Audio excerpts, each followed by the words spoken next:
Hello दोस्तों, कहानी की नई सीरीज में आपका स्वागत है। आज की इस कहानी में जिनका बदला सुनाने जा रहे हैं। यह कहानी बहुत ही इंटरेस्टिंग है। इस कहानी को पूरा सुनिएगा। यह बात सन 1907 के दशक की है, जब दूर चंदनपुर नाम का एक गांव था जो रुस्तमपुर रियासत के अंतर्गत आता था। रुस्तमपुर का राजा मनिकचंद का जो महल था वह इसी चंदनपुर गांव में बना था, जो बेहद आलीशान था। राजा का महल चंदनपुर की कोठी के नाम से पूरी क्षेत्र का जानता था। राजा मनिकचंद दरबार में आए किसी दिन दुखियों की मदद नहीं करता था। वह केवल अपने सुख पर ध्यान देता था, ना कि प्रजा के दुख पर। एक दिन एक भिखारी राजा के राज दरबार में आता है। तभी भिखारी राजा से कहता है, महाराज, मैं बहुत दुखी स्थिति में हूँ, कृपया मेरी मदद कीजिए। तभी राजा ने कहा, इसे अंदर किसने आने दिया? निकालो इसे यहाँ से। मैं इन लोगों की मदद करने के लिए यहाँ नहीं बैठा हूँ। वह भिखारी रोता हुआ वहाँ से चला गया। तभी राजा मंत्री जी से कहता है, ऐसे लोगों को अंदर घुसने मत दीजिए। इसी तरह जो भी मदद मांगने आता है उसे राजा मनिकचंद बेइज्जती करके निकाल देता है। एक रात राजा मनिकचंद महल के पास टहल रहा था कि तभी किसी की आवाज़ आती है। एक अघोरी मदद के लिए बहुत चिल्ला रहा होता है।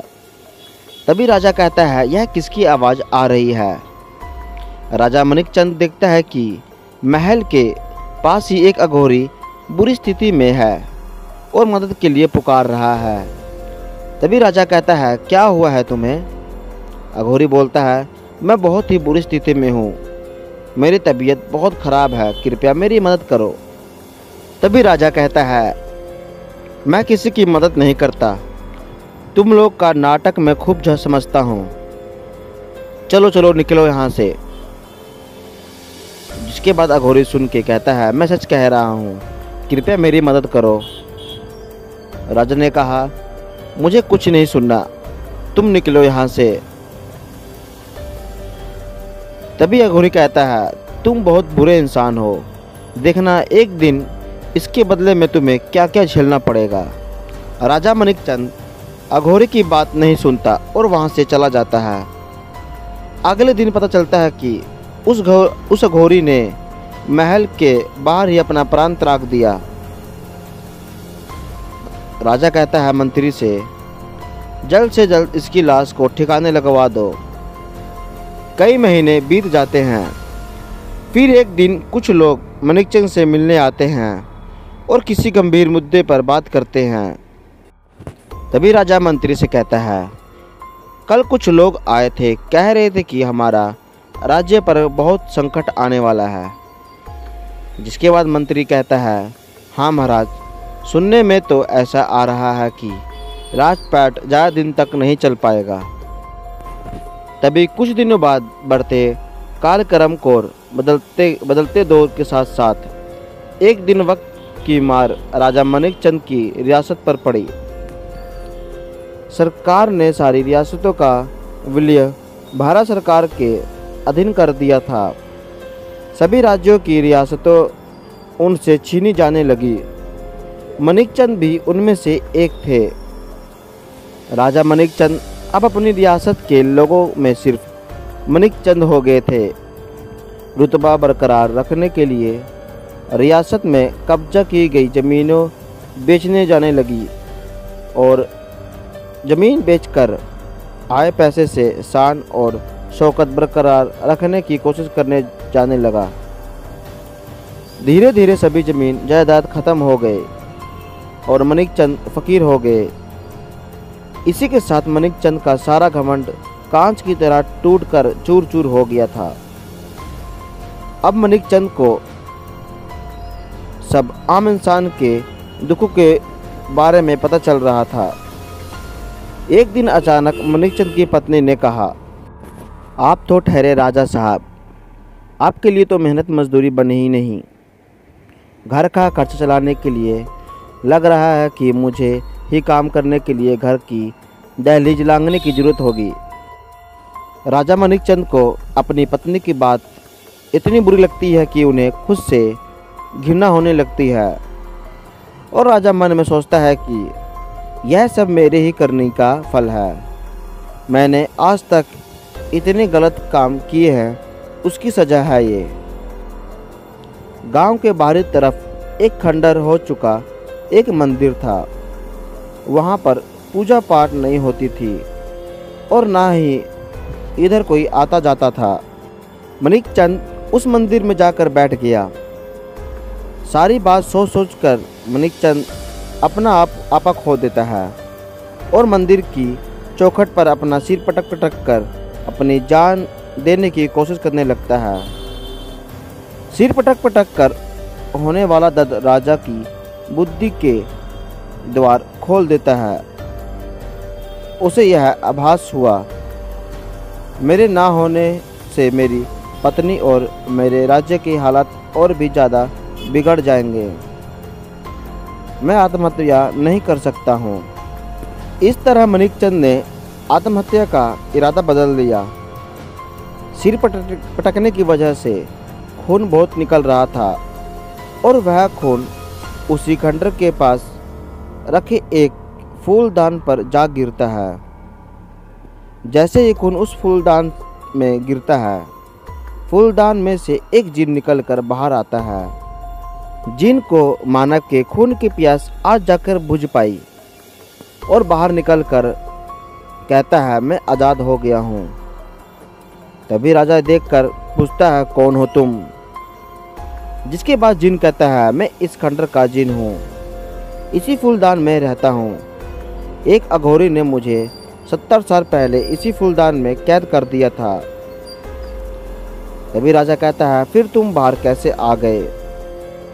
जिन कहता है, अघोरी ने कहा था कि मेरे मरने के बाद किसी भी इंसानी खून के स्पर्श से मुझे मुक्ति मिल जाएगी। लग रहा है वह अघोरी मर गया है। जिनकी यह बात सुनते ही मणिकचंद को उस रात की बात याद आती है जब एक अघोरी ने उसे मदद मांगी थी और उसने मदद करने से मना कर दिया था। उसके अगले ही दिन उस अघोरी की मृत्यु हो गई थी। राजा जिन से पूछता है, तो अब क्या इरादा है तुम्हारा? जिन कहता है, मैं तुम्हारे शरीर पर कब्जा करके इस दुनिया पर राज करूंगा। राजा कहता है, वो कैसे?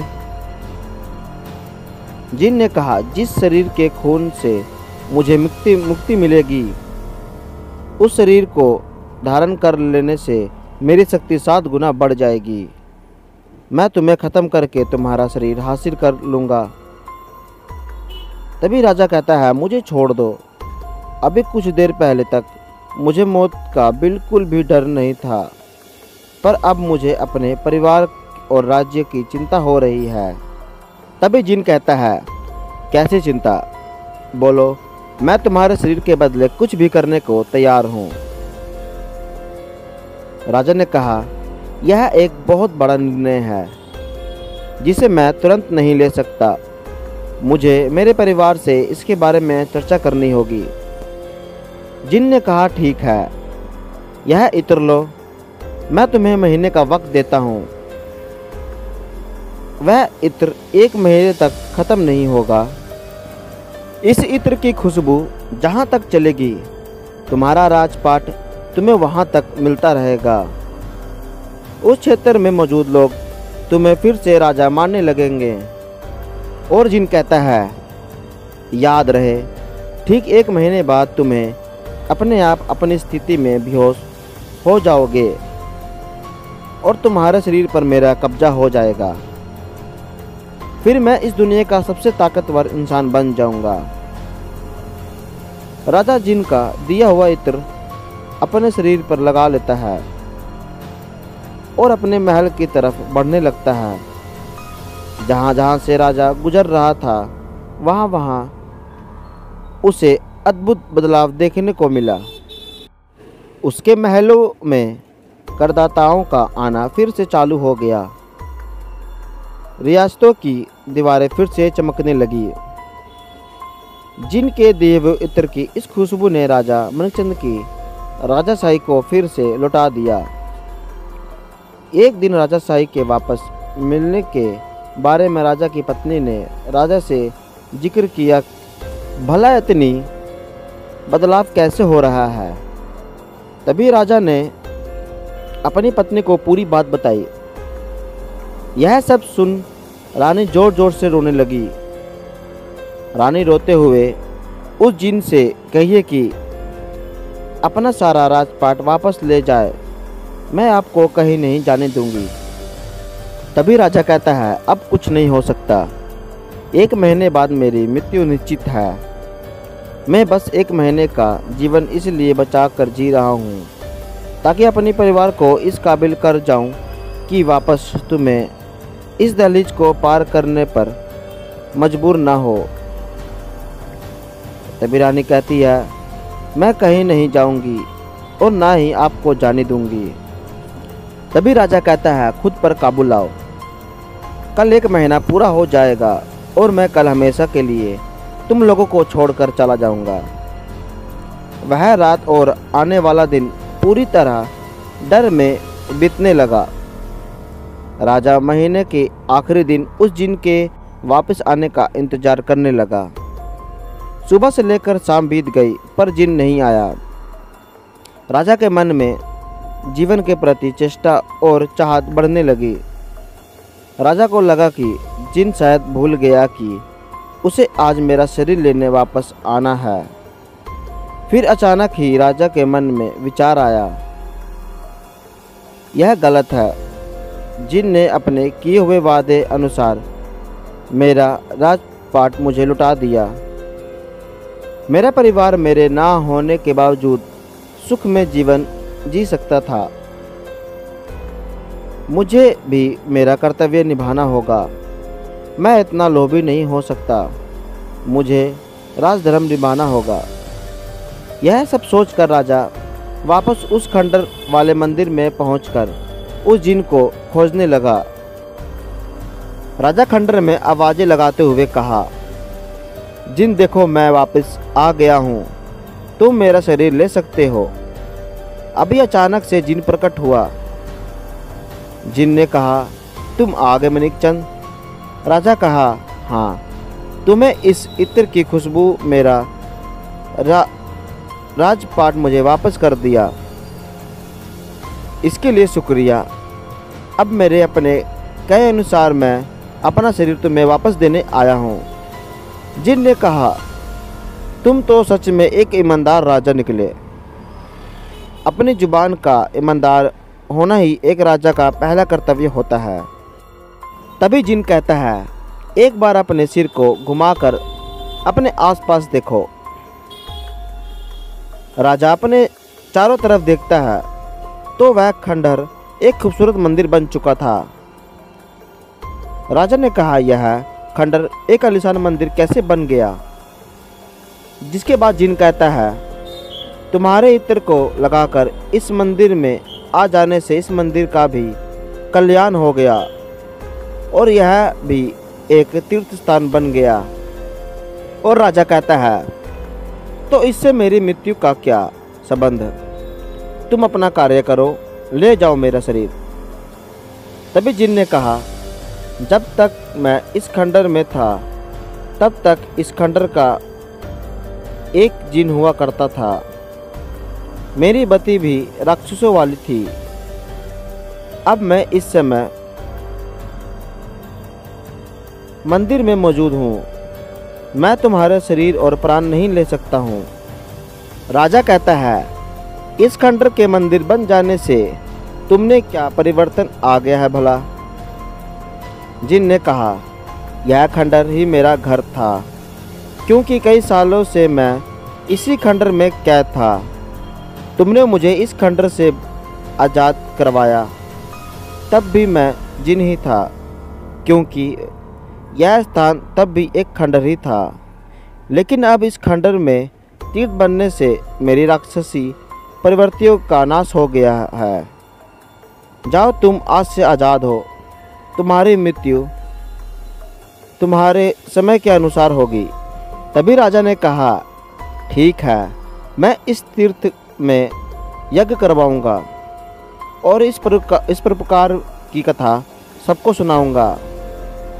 राजा मणिचंद को वापस जीवित देखकर उसके परिवार में खुशियाँ वापस आ गई।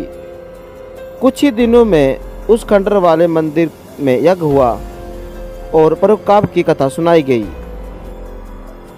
धीरे धीरे वो मंदिर चंदनपुर के तीर्थ के नाम से मशहूर हो गया। साथ ही राजा मणिचंद और चंदनपुर गांव के जिनकी कहानी परोपकार की कथाओं में प्रचालित हो गया। राजा मणिचंद अब सभी के दुखों को सुनते और सभी की मदद करता था।